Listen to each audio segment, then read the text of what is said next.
Maine now locked in a battle with the Trump administration over transgender athletes, Title IX, and education funding, there's a growing focus on what appears to be the exponential growth of executive power under President Trump. Now more members of Congress are pushing back with billions of tax dollars, thousands of federal jobs, and a wider impact on the economy at stake. CBS 13's Greg Lagerquist is on Waste Watch with a closer look. This is the chainsaw for bureaucracy. Whether it's wielding a chainsaw at a conservative event or sending emails to all federal workers telling them to respond with what they're doing or consider a non-response a resignation letter, Elon Musk and his Doge group are making a dramatic show of slashing federal spending. It's not a rational process.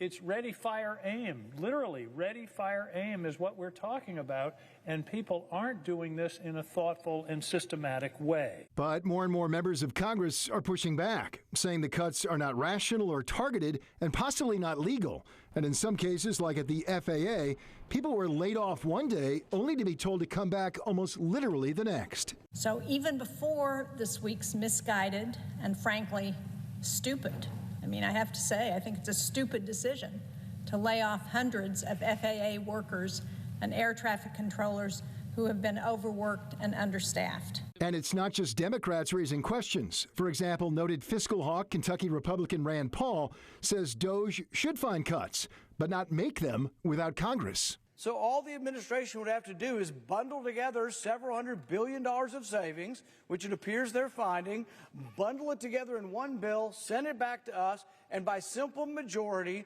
without any help from the Democrats, Republicans can cut spending. And perhaps no Republican has raised more red flags so far over Doge than Maine's Susan Collins, the new head of the Appropriations Committee. I'm very concerned about the impact on the state of Maine on everything from our national parks to biomedical research. So this is a big problem. So while Democrats have attacked Doge cuts in general, Republicans like Collins have been more nuanced, saying federal cuts are needed but should be targeted and done with congressional consent, all of which appears to be setting up more and more showdowns over Doge, both in the courts and on Capitol Hill.